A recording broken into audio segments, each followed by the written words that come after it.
So welcome back everyone. Finally JKSSB ने lab attendant का paper conduct करवा लिया है, जिसका लेवल काफ़ी डिफ़िकल्ट था। आप सबने देखा ही होगा, कंप्यूटर भी काफ़ी हाई लेवल का पूछा गया था। सो इस पर हम आज बात करेंगे। हम काफ़ी लेट हो गए हैं क्योंकि पेपर का एनालाइज कर रहे थे, तो जिसमें काफ़ी डिफ़िकल्ट सवाल आए थे। इसका फाइनल कट आपको मैं बता दूं, इसका ज़्यादा कट नहीं जाएगा गाइस। EWS का 40 से 48 तक लेके चल सकते हो, लेकिन मुझे नहीं लगता कि यहाँ पे वेरी करेगा, इससे भी कम आ सकता है। RBA का काफ़ी हाई जाएगा, 60 टू 70 के बीच में रहेगा। जनरल का 65 से 70 के बीच में लेके चलो आप। SC कैटेगरी का 45 से 55 के बीच में रहने के चांस हैं।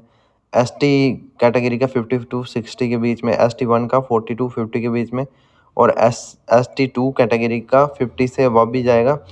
और कट ऑफ बहुत चीज़ों पे वेरी करेगा क्योंकि इस पे पोस्टें बहुत ही कम है।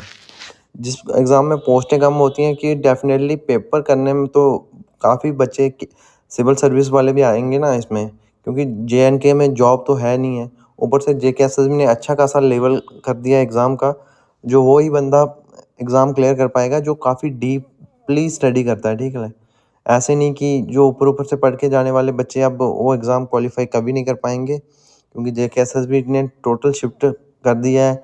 आपने 2026 में जितने भी एग्ज़ाम देखे, सब का लेवल डिफ़िकल्ट ही रहा है। और मोस्टली कंप्यूटर का लेवल बहुत ही एडवांस पूछ रहे हैं ये।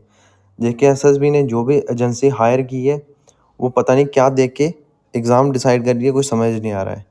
क्योंकि कंप्यूटर का वो लेवल लेके जाना, जिसको बच्चों को तो बेसिक तक नहीं आता कंप्यूटर का JNK में, तो वो आप जहाँ तक उस लेवल को लेके जा रहे हो, वो कैसे हैंडल करेंगे? जीके तो डिफ़िकल्ट से भी ऊपर लेके जा रहे हैं, जो यूपीएससी वगैरह की तैयारी कर रहे हैं वही उसको क्लियर कर पाएँगे। अदरवाइज़ इतने डीपली जीके कौन पढ़ेगा भाई? एक तो इतना वाइड सब्जेक्ट है, ठीक है? और बाकी रीज़निंग और मैथ मॉडरेट लेवल का ही था।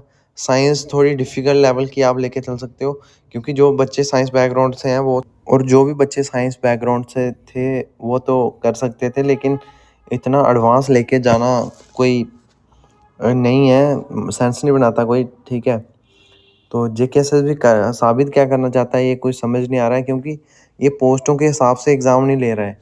जिस पे भी जो भी पूछना है पूछ दे जा रहा है। यूपीएससी लेवल का अब कुछ बच्चों को डाउट होगा कि कांस्टेबल का एग्ज़ाम कैसा आएगा, एसआई का एग्ज़ाम कैसा आएगा, फाइनेंस का एग्ज़ाम कैसा आएगा। ठीक है, उनका लेवल बढ़ेगा, लेकिन इससे कम तो नहीं हो सकता भाई। डेफिनेटली जेकेएसएसबी ने टोटली शिफ्ट कर लिया है। जो भी एजेंसी इन्होंने हायर की है, वो इसी टाइप के एग्ज़ाम के पैटर्न पर काम कर रही है, इसी टाइप के सवाल पूछे जा रही है, और ख़ासकर कंप्यूटर को काफ़ी डिफ़िकल्ट बनाने की कोशिश कर रहे हैं। और अगर फाइनेंस का लेके चलें तो उसमें तो ये अकाउंट्स पर भी खेल सकते हैं भाई, रिस्क 100%। सो आप सबसे यही कहना चाहूँगा लास्ट में कि प्रिपरेशन पर अपना फोकस कीजिए। जो भी चीज़ें पढ़ो डीपली पढ़ो, क्योंकि जेकेएसएसबी कुछ भी पूछ सकता है। और पेपरों का लेवल डिफ़िकल्टी रहेगा भाई। मेरिट की बात करें तो इसका मेरिट अब पेपरों का मेरिट 70 से ऊपर मुझे नहीं लगता किसी का जाएगा, 70-80 के बीच में ही रहेगा।